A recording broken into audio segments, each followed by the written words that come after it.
매일 다양한 주제로 넓고 깊은 경제적 시각을 전해드리도록 하겠습니다. 오늘은요, 유익한 경제의 유신익 이코노미스트 모셨습니다. 박사님 안녕하세요. 네, 반갑습니다. 반갑습니다. 네, 오늘 시장에서 엔비디아 이야기 정말 많이 들으셨을 것 같습니다. 엔비디아 실적 발표 이후 오늘 우리 시장이 좀 쉬어가는 상황 속에서 달러의 움직임도 좀 눈에 띄거든요. 최근 달러 움직임을 살펴주실까요? 네. 이 놀이동산 얘기를 한번 또 해드릴게요. 그때 해주셨죠, 저번 주에. 네. 그 막상 입장을 하니까. 네. 아이가 이제 아빠랑 네. 너무 기대하던 놀이동산을 거의 장장 한 2시간, 이제 2년여의 시간을 걸쳐서 이제 입장을 하게 됩니다.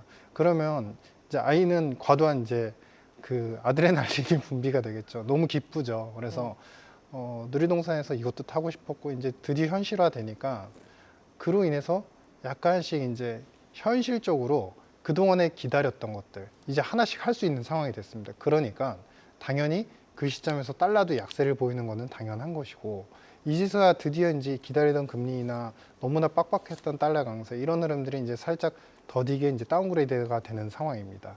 그래서 이제 아이가 이제 놀이동산에서 막 많은 것들을 타고 싶죠. 바이킹도 타고 정말 많은 것들을 타고 싶은데, 단지 핵심은 뭐냐면 아이의 시각은 시장과 같습니다. 시장은 당장 이렇게 될 것이니까 좋은 일만 생각을 하고 들뜬 마음에서 기다렸던 것만 생각을 하게 되지만, 다시 아빠의 입장으로 가볼게요. 네. 그러면 줄을 정말 많이 서야 돼요. 정말 너무 좋은 재밌는 그런 이제 놀이기구 같은 경우는 줄이 굉장히 길 수밖에 없고, 그리고 하나 타고 나면 또 지칠 수도 있고, 그 다음에 또 이제 시간이 지나서 몇 개를 타고 나면 또 점심시간이 오잖아요. 그러니까 절차가 있다라는 거죠. 쉽게 말하면 모든 프로세스에 절차가 있고 확인해야 될 지표가 있고, 이 네. 지표로 하면 앞으로 나올 물가와 과연 비컷을 그렇게 대서특필이 됐었는데, 미국 언론에서 대서특필이 됐었는데, 그럴 정도로 지금 고용과 미국의 경제 상황 자체가 너무나 악화된 상황이냐,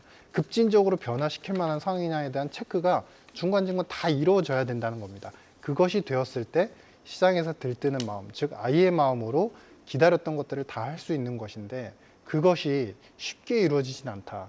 왜냐하면 하긴 하면서 사실은 아이는 예를 들면 10개의 놀이기구를 타고 싶었지만 시간상 제약, 그다음에 줄이 너무 많고, 네. 그러다 보면 현실적으로는 사실 4개 타면은 많이 타게 되는 경우가 많거든요. 그러니까 그러한 케이스처럼 지금도 시장은 앞선 기대감, 하지만 확인해야 되는 절차들과 그다음에 정책자들의 입장, 이런 것들이 확연하게 이제 달라지다 보니까 달러 약세가 또 일방적으로 진행되기 힘든 그런 구간이다. 네.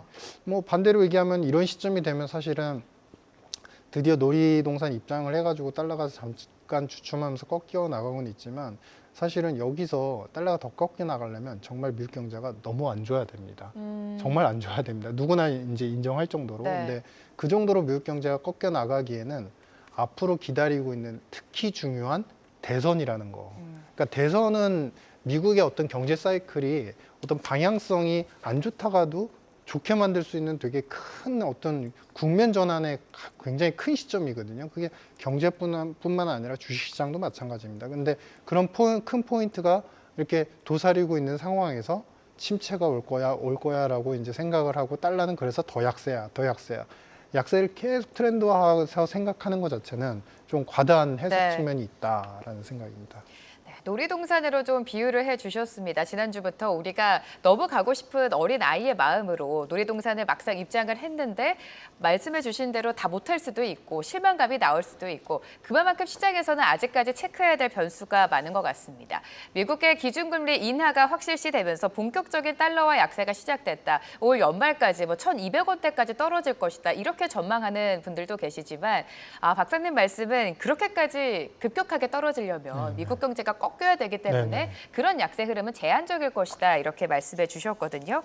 자, 그렇다면 달러와 연관 지어서 눈여겨봐야 될 섹터는 뭐가 있을까요? 네. 지금 이제 처음 시점이긴 하지만 금리 인하가 9월쯤에 이제 네. 인하가 될 가능성이 있고, 산업 자체, 그러니까 금리 인하와 달러 약세 때문에 시장 상황이 그렇게 아주 나빠지진 않을 것 같습니다. 다만 이 금리 인하와 이제 달러 약세라는 요 포인트에서만 모든 것들을 찾다 보면 그거는 단기적으로 잠깐 반짝 좋았다가 또 나빠질 수 있어요. 왜냐하면 앞서 말씀드린 것처럼 달러 약세가 추세적으로 계속 공고히 진행되는, 예를 들어서 지금 달러 인덱스라고 하는 달러 지수가 100 정도 와 있는데 이게 그러면 앞으로 95, 90 이렇게 계속 내려갈 거냐? 그렇지 않다라는 거죠. 그렇죠. 네. 그러면 산업 자체가 좋아지는 그런 이제 업종에 대해서 주목을 하고 공부를 많이 하셔야 되는데, 최근에 제가 한 두세 번 정도 말씀드리긴 했지만 그 바이오, 국내 바이오 산업 같은 경우에 거의 지금 우리가 소위 그런 말씀들 하시잖아요. 물이 들어왔다라는 표현을 하시잖아요. 네. 그러니까 이 물이 들어왔다는 게 단순히 잠깐 밀물 들어왔다가 썰물 또 빠져나가는 거 아니야? 이게 아니고요. 거의 많은 기업들, 플랫폼화 대형 기업들뿐만 아니라 미국 혹은 이제 빅파마들하고 연구를 같이 해서 병용 임상을 했던 기업들 입장에서 이 계획들이 그 히스토리컬을 그 트렌드를 보시면은 적게는 5년, 길게는 10년 전부터 연구를 계속 해오면서 우리가 이렇게 하고 있습니다. 중간 체크를 했는데 그 중간에 실망감도 있었고 기쁨도 있었고 그랬던 와중에 최근 들어서야 이제 10년째 되고 5년째 되는 그런 기업들이 이제서야 효과를 발휘해서 성과를 거두기 시작하는 시점이 됐습니다.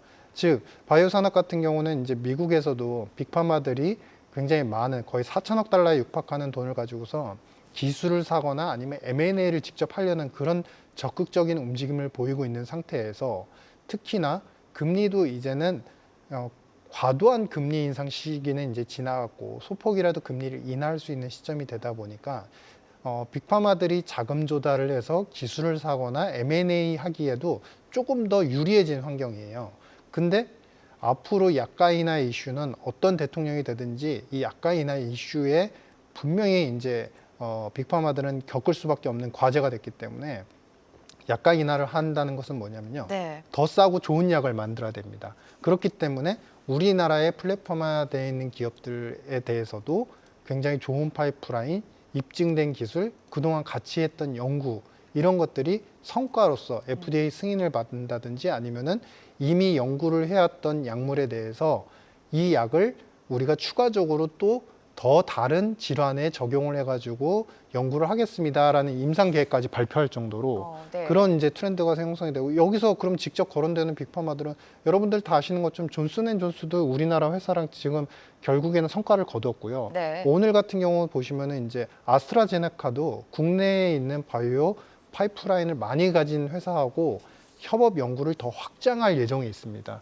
그러면서 동시에 이제 연구가 잘 돼가면 M&A 가능성까지 열리게 되는 거거든요. 네. 그러니까 그러한 기회들과 업종 자체가, 산업 자체가 과거의 트렌드에서 이제는 열매를 거두는 그런 시점이 됐기 때문에 바이오 산업은 반드시 주목하셔야 될 것 같다, 이런 생각입니다.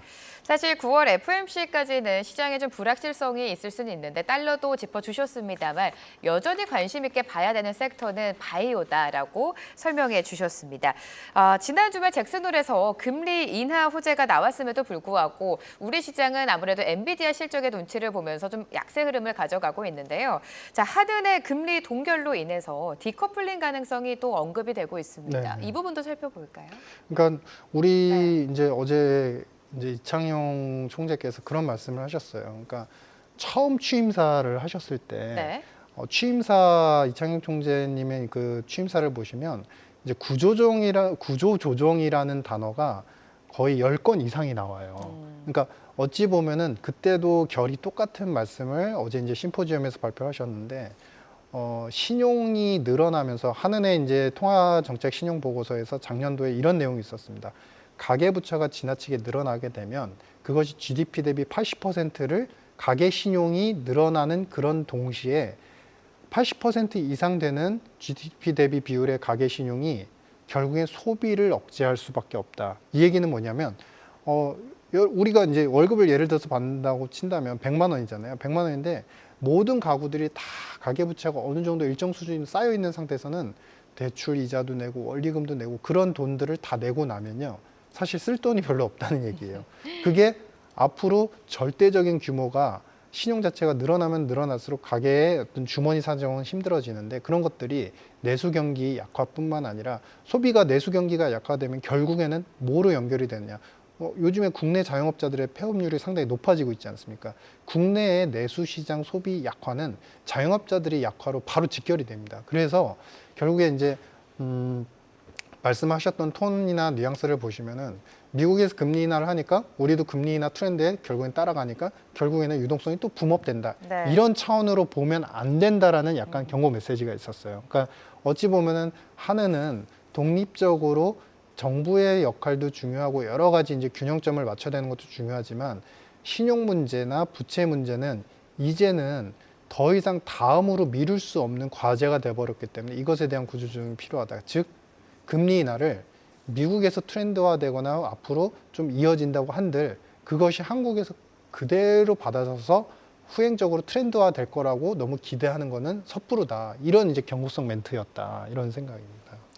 자, 그러면 또 시장은 8월 고용 보고서에 집중을 하고 있습니다. 다음 달 6일입니다. 미국의 8월 고용 보고서가 발표가 되는데 8월에도 악화가 될 경우 연준의 비컷 가능성이 또 커지겠죠. 파월 의장의 발언대로 이제 나와야 될 경제 지표를 좀 면밀히 보자라고 밝힌 만큼 지금 고용 보고서에 또 촉각을 곤두세우고 있습니다. 그 고용이 이제 관건은 그거죠. 미국의 비농업 고용이 10만 이하로 떨어지느냐, 네. 안 떨어지느냐. 이게 이제 관건인 것 같습니다. 근데 이 부분에서는 우리가 표면적인 숫자가 떨어지는 것도 항상 이제 주목을 해보셔야 되는 상황이지만 우리가 너무 군집화돼서 사람들이 이렇게 얘기하니까 무조건 안 좋아라고 편승하는 의견도 결코 장기적으로 보면 바람직하지 않아요. 그쵸. 그런 의견들은 지나고 보면 잠깐 지나가는 거였네, 지나가는 폭풍우였네. 우리가 소나기가 내리면 소나기가 내릴 때 일단 비는 피하고 보자도 맞는데 소나기가 온다고 우비 걸치고 가기로 했던 약속 다 취소하고 이러면요 나중에 놓고 보면 사실 지나가는 비였어요. 사실 별거 아니었다. 네, 지나가는 비였어요. 근데 지금 미국의 고용 상황이 비슷합니다.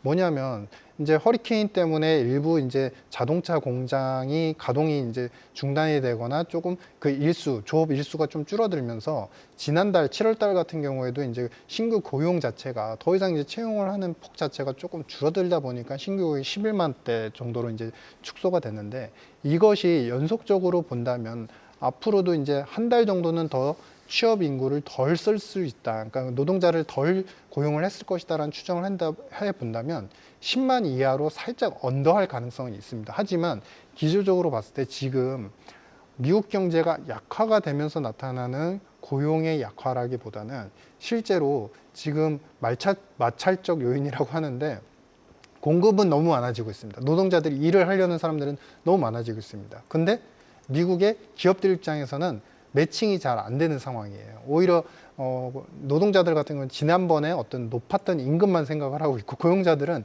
이제 약간 경기가 약화되니까 월급을 깎으려는 부분에 더 초점을 맞추고 있어요. 서로 눈높이가 다르다는 거죠. 그래서 그런 부분에서의 고용 약화도 있기 때문에 과연 10만 이하로 약간의 이제 언더를 한다고 하더라도 이게 경제가 잠깐 쉬고 과열됐던 것이 쿨링다운 되는 것이 침체로 보는 것은 좀 무리가 있다. 다만 이로 인해서 숫자가 그렇게 나오면 아마 시장은 또 변동을 볼 겁니다. 굉장히 큰 변동을 볼 겁니다. 하지만 그것이 장기화되기는 않을 것 같다. 한계가 있다. 이런 생각을 하고 있습니다.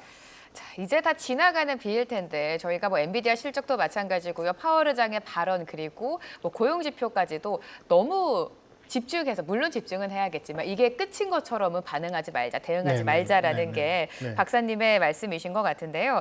자, 오늘 아무래도 엔비디아 실적이 나왔기 때문에 반도체에 대한 관한 질문이 계속해서 많이 올라오고 있습니다. 살짝 짚어주셨으니까 바이오 관심 있게 보신다라고 언급해 주셨고 이제 또 9월이 되면 애플과 관련해서 애플의 신제품이 나오지 않습니까? 애플향과 관련해서도 시장이 튈 것이다. 반대로 또 젠슨 황이 로봇 산업에 힘쓸 것 같다. 여러 가지 좀 전망들이 나오고 있어요. 박사님의 시각은 어떠세요?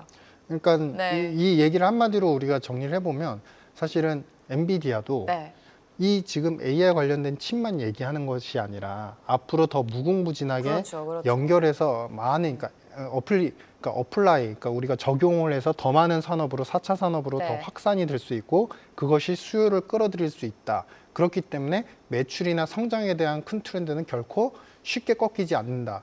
이 의견에 저는 100번 동의를 합니다. 맞는 말씀이시고요. 근데 우리가 생각해 보시면 지금은 항상 이제 휴지기라고 생각을 했고 말씀을 드렸고 이 휴지기는 말 그대로 잠깐 쉬는 겁니다. 트렌드를 꺾거나 투자의 패턴이나 어떤 포트폴리오 측면에서 모든 거를 다 걷어들여야 되는 시점이 아니라는 거죠. 이야기는 뭐냐면요. 그동안에 어떻게 보면은 산업을 더 부강하게 이제 만들고 산업 자체가 이 엔비디아라는 AI 칩을 이용해서 실물 시장뿐만 아니라 또 다른 이제 4차 산업으로 적용이 되려면 사실 적용 시간만 보더라도 최소 6개월이 걸려요. 그러면 그 기간 동안에 새로운 재편, 사업 구조의 재편, 뭐 이런 것들까지 다 제품 생산 이런 것까지 다 생각해 보시면 지금은 잠깐 쉬는 것이지 이것이 어떤 추락이나 하락, 이제는 피크를 찍고 또 꺾여져 나가는 그런 흐름은 아니다. 그래서 너무나 빨리 왔던 항공모함처럼 큰 미국, 그다음에 금융시장이 너무 빨리 왔던 측면에서 지금은 잠깐 휴지기를 갖는 것뿐이니까 그것을 기점으로 해서 나는 이 AI가 너무 좋다라 하신 분들은 이쪽에 대해서 더 집중해서 투자를 장기적으로 이제 계획을 세우시면 좋을 것 같고, 그게 아니라면은 아까 말씀드렸던 이제 물 들어오고 있는 네, 이제 바이오 산업에 쪽이요. 더 집중해서 공부하셔서 이제 포트폴리오를 취사 선택하시면 될 것 같다라는 생각입니다. 네, 오늘 장의 하락을 너무 과도하게 해석하지 말자. 조금 더 넓은 시야로 긴 호흡으로 시장을 바라보자라는 박사님의 말씀을 들어봤습니다. 유신익 이코노미스트와 함께했습니다. 오늘 도움 말씀 감사합니다. 네, 감사합니다. 감사합니다. 네, 이어지는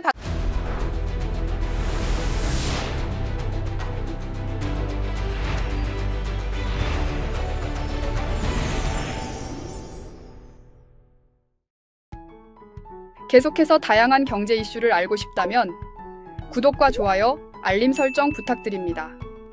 AI 캐스터 권미정이었습니다.